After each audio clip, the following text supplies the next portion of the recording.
My name is Amara Patel. I'm 34 years old, and I manage a mid-sized apartment building in Chicago's North Side. Most of my tenants are respectful, hardworking people who just want peace and quiet. But every so often, someone slips through my screening process and turns life here upside down. That someone was Clint, my newest tenant. Barely a week after moving in, Clint stormed into my office complaining about theft. First, it was his Amazon packages. Then, it was a pair of shoes. A few days later, he swore someone had stolen food straight out of his fridge. At first, I felt guilty. Was there really a break-in problem in my building? But when I went to investigate, I discovered something that made my blood pressure spike. Clint never locked his door. Ever. One morning, I went upstairs to check his unit. I turned the handle, and the door swung open like a scene out of a sitcom. There was Clint, lounging on his couch, beer in hand at 11 a.m., watching cartoons like a teenager. When I asked why his door wasn't locked, he shrugged and said, "Locks are for paranoid people. I like freedom. But hey, you're supposed to keep this place safe. So if stuff gets stolen, that's on you."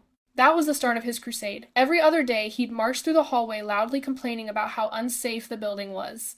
He'd do it loud enough for neighbors to hear, and sure enough, the whispers started. Maybe Amara isn't doing her job. Maybe this building isn't as secure as we thought. It didn't matter that I offered him free deadbolt upgrades. It didn't matter that I installed an extra hallway camera. Clint refused every solution with a smug grin.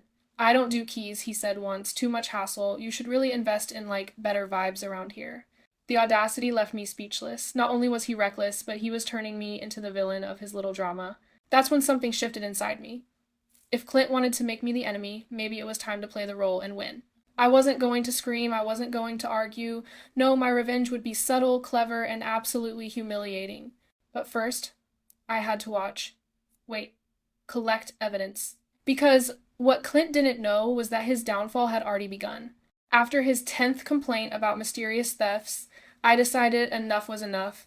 I couldn't keep apologizing for his carelessness, especially when my reputation as a landlord was on the line. So, I started paying closer attention. The first absurd discovery came one Tuesday morning. I was walking past Clint's unit to check the hallway lights, and once again his door was wide open. Out of habit, I peeked inside. There was no sign of a break-in, but guess what I found? An Amazon delivery box sitting in plain sight, right in the middle of his doorway. He had dragged it halfway inside and then just left it there. Any passerby could have grabbed it without even stepping foot in his apartment. When I confronted him about it, Clint smirked and said, "Yeah, I leave stuff there sometimes. Makes it easier to grab when I'm going out, but if it disappears, that's on your security system, not me." I wanted to scream. But instead, I smiled politely and walked away, while secretly plotting his undoing. The second discovery was even worse. One evening, I was doing my rounds when I heard Clint on the phone. His door, of course, was unlocked and slightly ajar. He was pacing back and forth, complaining to a friend. "Man, this landlord is useless. I keep telling her people are stealing from me, like I'm the victim here, and she doesn't even care. Maybe I should blast her online, yeah, like Yelp or TikTok. That'll get her attention." My stomach dropped. Not only was he reckless, but now he was gearing up to smear me publicly for his own stupidity. And then came the third discovery, the one that nearly broke me into hysterical laughter. I caught Clint leaving his apartment one night for what he called his midnight Taco Bell run, except this time, instead of closing the door, he propped it open with a sneaker. A single old sneaker wedged under the door. When I asked why, he said, "It's faster this way, I don't like carrying keys, and I don't want to risk the door locking me out." I swear I had to bite my tongue not to laugh in his face. Who lives like this? Who invites chaos into their life and then blames everyone else for the fallout? That night, I went home fuming. It wasn't just the complaints anymore, it was the way Clint's recklessness was starting to affect me. Neighbors were giving me side eyes in the hallway. One tenant even asked if I planned to upgrade security after hearing Clint's constant complaints. I realized something important. If I didn't act soon, Clint wouldn't just embarrass himself. He'd embarrass me and my building with his lies. So I made a decision. I was done playing defense. It was time to set a trap, something harmless, something funny, something that would finally expose Clint for the fool he really was. And trust me, it was going to be glorious. After the shoe-in door, the sneaker under door, and Clint's YouTube-ready rants about my stuff keeps disappearing, I sat alone in my kitchen at midnight with a mug of cold coffee and a notebook. I replayed every complaint in my head, every excuse Clint had tossed at me, and every moment I'd seen his door wide open. If this was going to end, it had to end cleanly, legally, and most importantly so the building, the neighbors, and I could all breathe again. So I made myself 3 rules. 1. No property damage. Nothing that destroys or soils the apartment or common areas permanently. 2. No illegal entry to private units. I would not break the law to prove a point. If ever asked, I'd rather be boringly clean in court. 3. Humiliation must come from his own behavior. He'd be exposed by his own habits, no finger pointing from me.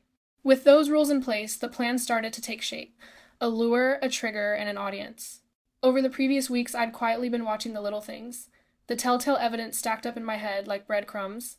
A half-torn post-it under his doormat I'd noticed once and meant to tell him about. He never fixed it. A tiny scrap of tape on the underside of the mailbox rim. Someone had clearly left something there before. A pattern of him retrieving a lost key from the porch, which he never explained. Small details most landlords miss. But I paid attention. What finally confirmed the opening I needed? Mrs. Khan from 2B had told me in passing, "Oh, Clint always tapes his spare under his mailbox." Saw him yesterday. That casual comment was the second reveal I needed. There was a spare key signal, and it was in the common area, where I was perfectly allowed to act. Quick aside, I called the building superintendent and asked about the mailbox mechanics and disclaimers for rigging anything. I told him only that I wanted a harmless deterrent device for packages. He nodded, and that kept everything above board. Document it, document it, document it, that's landlord life. I wanted something dramatic but harmless. After a day of online research and a late-night walk through the hardware aisle, I settled on a simple tech combo. A motion-activated speaker that plays a loud, unmistakable jingle when the mailbox is opened. Nothing violent, nothing chemical, just an embarrassing, attention-grabbing sound. Think circus band meets announcer. A small, battery-powered strobe light, low intensity, legal for common spaces, to add a visual element so neighbors would look up.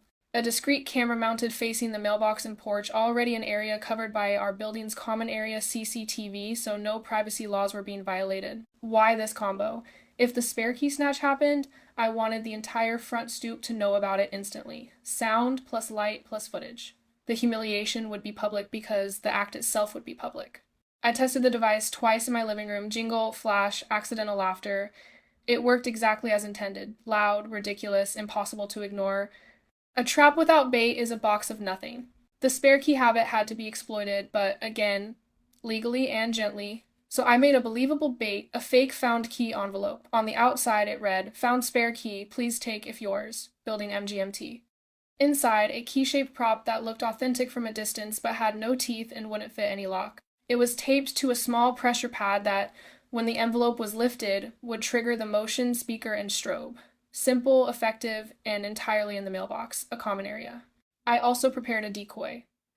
A polite note for anyone else who might lift the envelope by mistake. It read kindly, "If you found this envelope thinking it was yours, please lock your door."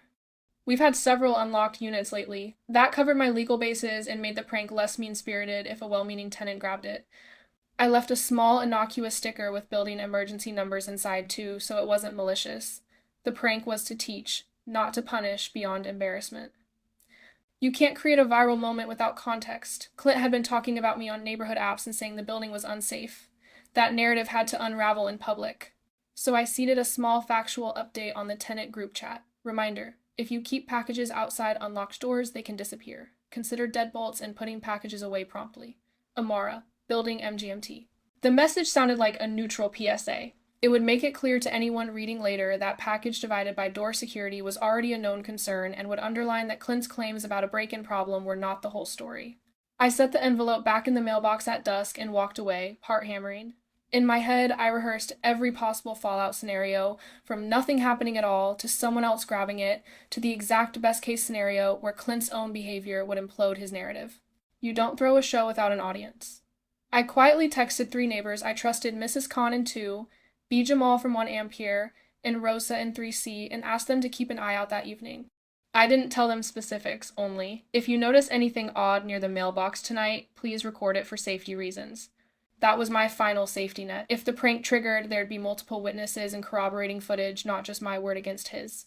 By midnight, the mailbox was primed.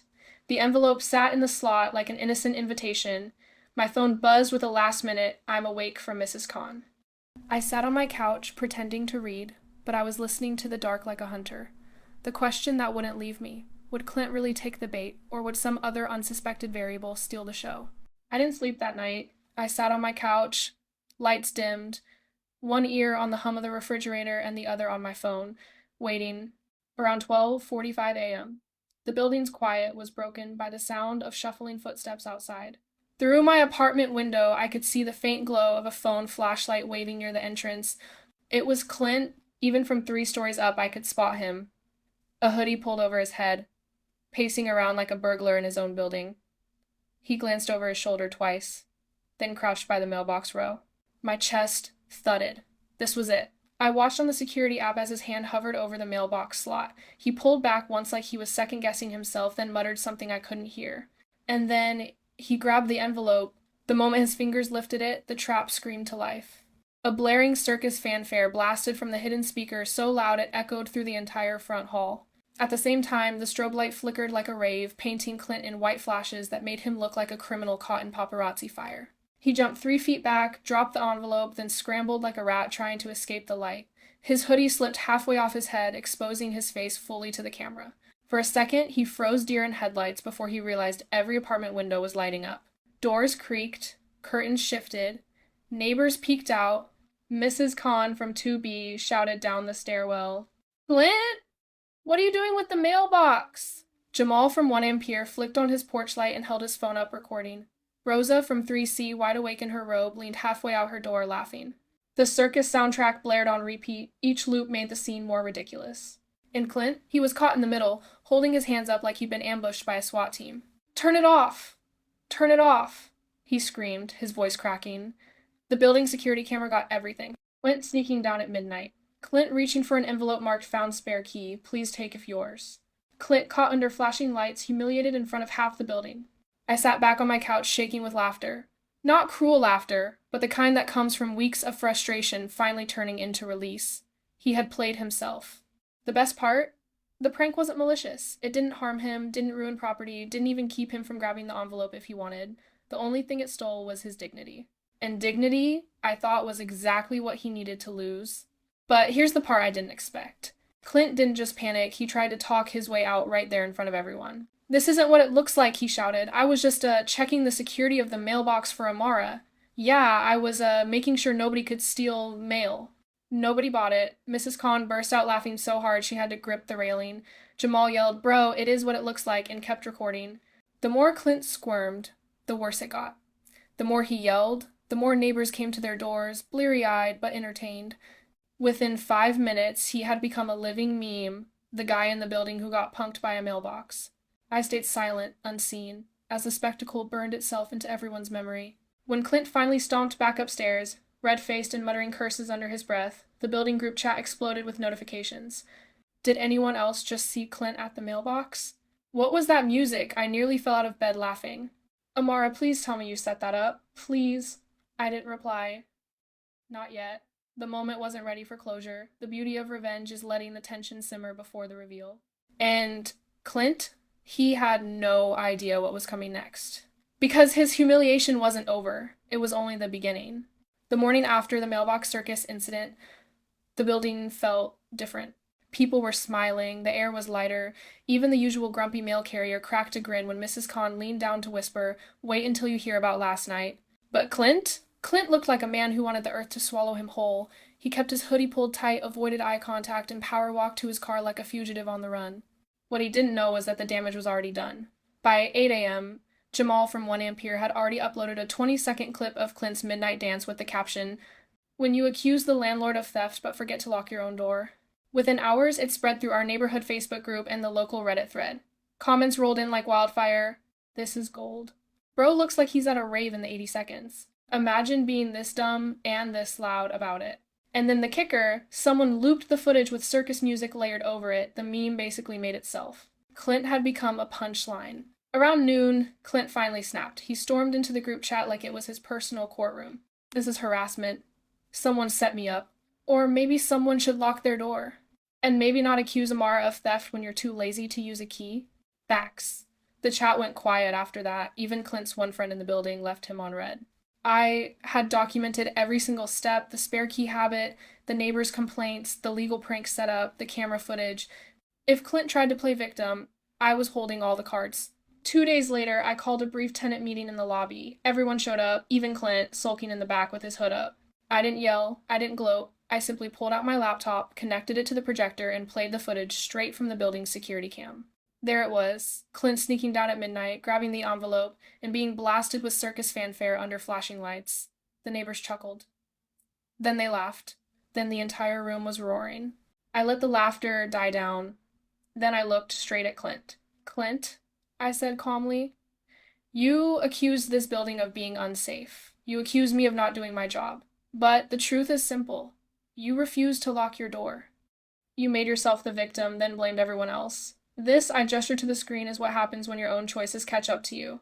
The silence that followed was heavier than any shouting could have been. Clint didn't argue, he didn't defend himself, he just pulled his hood tighter and slipped out the door. By the end of the week, Clint gave his 30-day notice. He moved out quietly, tail between his legs, leaving behind nothing but a broken futon and the legend of his circus night meltdown.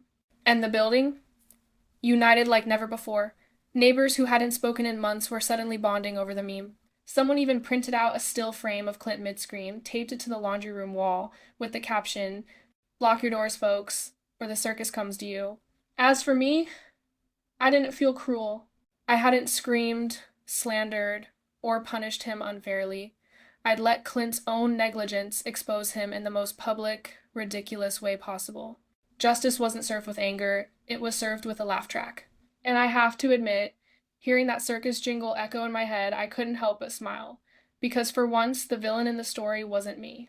It was Clint, the self-made clown of Chicago's North Side. Sometimes karma doesn't knock on your door, sometimes it plays a circus song while flashing a spotlight on your stupidity. Thank you for being here. If you enjoyed this, go watch the one on the left and don't forget to hit like and subscribe to the channel for more tales of triumph over injustice and a saga of ultimate revenge.